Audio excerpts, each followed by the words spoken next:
Hello and welcome to another episode of the djproject Criterion Collection. And moving ever so swiftly, we then get to Spine 65, Rushmore, directed by Wes Anderson, 1998. This actually has some personal significance because this is actually the very first Criterion I ever purchased. And actually, I had seen the film prior to this, and I really enjoyed it. And when DVDs started coming out, and when I finally was able to watch DVDs first by a home computer that had a DVD drive, and then eventually I had my own computer for college, which also had a DVD player in it, I knew I was going to be interested in getting DVDs. And right away, I knew that features were the thing that I wanted to do. It was, for me, it wasn't just, I didn't want just the film. I wanted anything and everything that would supplement and complement the film to, to tell me a little bit about the director, tell me a little bit about just everything I could about the film. And I knew, and this was even before I really started to take seriously the notion that I could possibly make films myself. But I was just interested in it just from an information standpoint.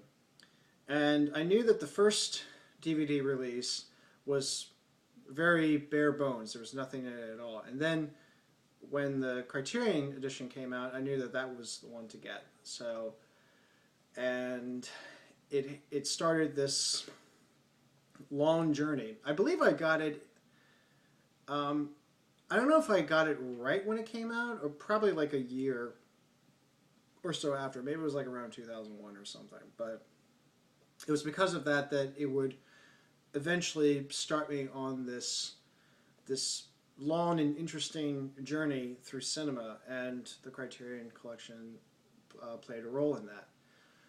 So, Rushmore. This is one of my favorite films, just as if nothing more than it's entertaining to me, and it speaks very well to me.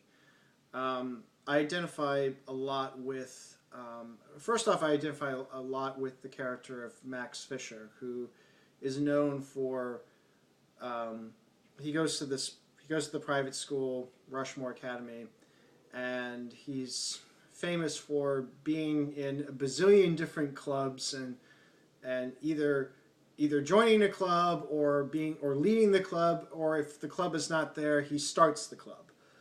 And he's involved in all these various activities. His main interest is actually in theater. That's actually how he got into Rushmore, is because he wrote a play. But that's seemingly what all he does. He starts these projects, he spearheads all these things, and it gets in the way of his studies, and so he ends up being one of the worst students to attend Rushmore. And all of that soon gets complicated. Well, first off, he meets an industrialist by Herman Bloom. Yeah, it's actually been a while since I've seen him, but I've seen it so many times that I can just kind of recall it from memory. But anyway, he meets Herman Bloom, played by Bill Murray.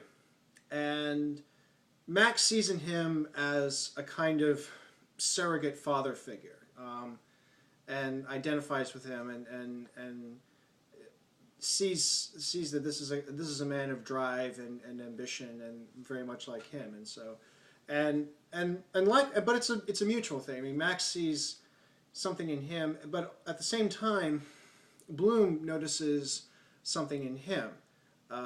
The potential to do something really great, and in a way he sees him as the son that he wished he had. This is in contrast to his twin boys, who do nothing but give him grief. And then it gets even more complicated when Max notices a first grade teacher at Rushmore by the name of Miss Cross, played by Olivia Williams. And he starts this infatuation, which gets him into all kinds of various little mischiefs and problems and so forth. Basically, it's been said that it's very much like The Great Gatsby, and that was actually one of my favorite novels that I read when I was in high school. I identified with Gatsby in a lot of ways. You can kind of tell what sort of characters I tend to like. The very the romantically ambitious types, and who sometimes succeeds and sometimes fails. But anyways, but I purely enjoyed it for that level. I really liked I really liked the story. I really liked the characters. It spoke with it really just speaks to me, and it resonates very well with me. And this was before I started becoming aware of some of the styles and influences and the things that Wes Anderson was starting to be known for at this point. And by now, in 2013, it's already become very apparent, because he's done several films since then. And but in a certain sense, this film was kind of part of a gradual preparation for me to get into a much larger world of cinema. It prepared me for the Nouvelle Vague. It prepared me for Powell and Pressburger and several other films, and it showcased that there are different ways of telling a story cinematically. That cinema is a very versatile medium, much in the same way that music is. You know, it's not all of music consists of 3-minute pop songs using a verse-chorus structure. And with Wes Anderson in particular, and this is something I'm very likely going to point out when I talk about each of his films. And yes, I do have all of them as Criterion editions. But the thing that I notice about Wes Anderson is that I kind of describe him as someone who makes films that feel like, that look like children's storybooks, but were made for adults. The way the images, the precise compositions and where everybody is placed, and that he uses pretty much exclusively the widescreen 2.35:1 format. It really does feel like those illustrated children's books you may have read as a kid. I was certainly into them. Actually, I was into the pretty much any book that won the Caldecott Medal, because that was an example of artwork at its best. And so it wasn't because I didn't comprehend the stories, or that I'm just a kiddie books. I appreciated the art that went into it, and the design and the look. And this is where and that's kind of how I see Wes Anderson films. They're basically children's illustrated books made for adults. The precise compositions, the particular production design, that every set, everything kind of tells you something, either about the characters or where you are in the story, or both. And that's what Wes Anderson does. I don't expect him to do anything less. I mean, at this point, people would think, oh, he just keeps doing the same thing over and over again. But if you do something, my take on it is that if you do something well, if you know what you like, if you know what works, just keep doing it.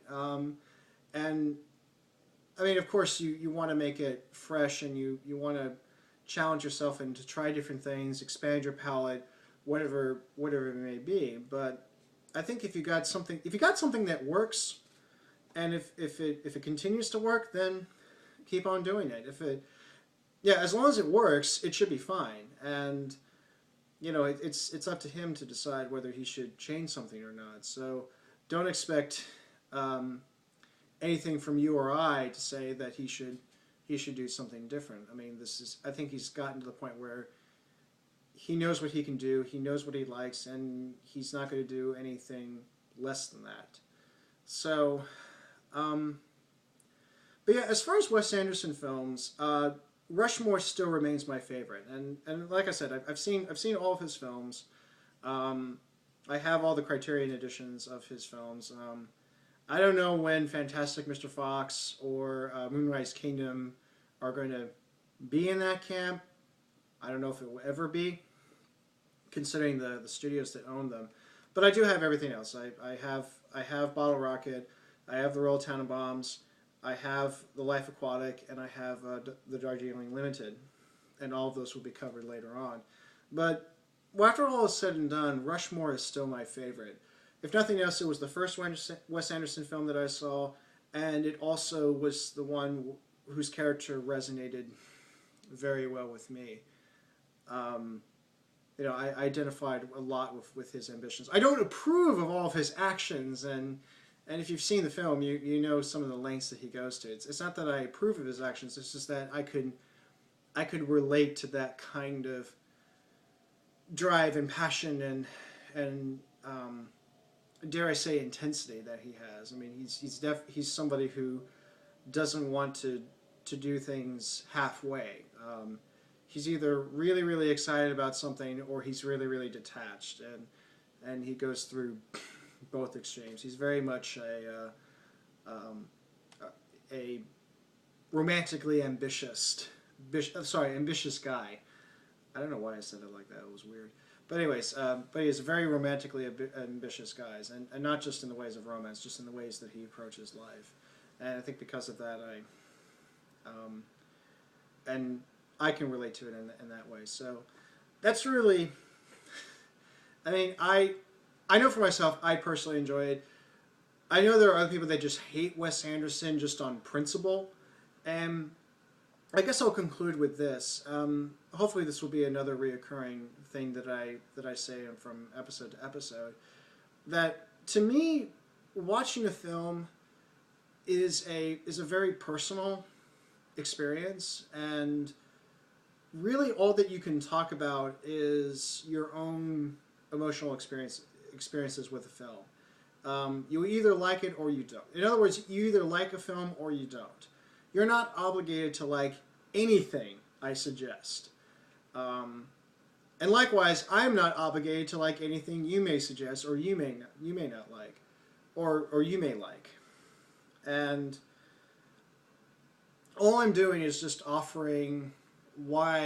explaining why I like certain films, and explain a little bit as to why. Is it something about the characters? Is it something about the story? So that there is something a little bit substantive besides just, oh, I like this film. But in the end, I like Rushmore, and I just do. And I'm not ashamed of that. I don't apologize for it. I'm certainly not ashamed of it. I like what I like, and I happen to really like Rushmore. And if you don't, that's fine. I guess all I really ask is don't be a jerk about it.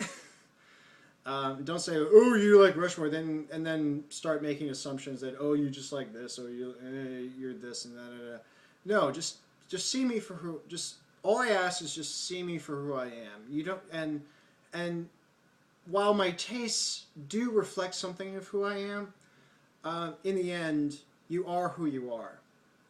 And what should really matter is what you are like, not what you like, and also by extension, I don't use people's tastes against them. But I say, oh, I can't be your friend because you like this film, or you like this director, or you like this. I don't do that. I don't use people's tastes against them. Except if you're a total jerk, then maybe I can use it against you, but only then it'll be like a secondary reason. It's like charging somebody for reckless driving and then also charging them for not wearing a seatbelt.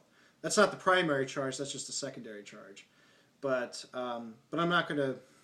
But even then, I still don't like using people's tastes against them. So that's really it. I mean, I really like Rushmore, and chances are, if you've seen this before, you either like it or you don't. And if you haven't seen it, Go check it out. I'm not expecting you to like it. If you do, great. If not, that's cool too. So, I just like Rushmore. So, there you go. Rushmore. And until next time, take care.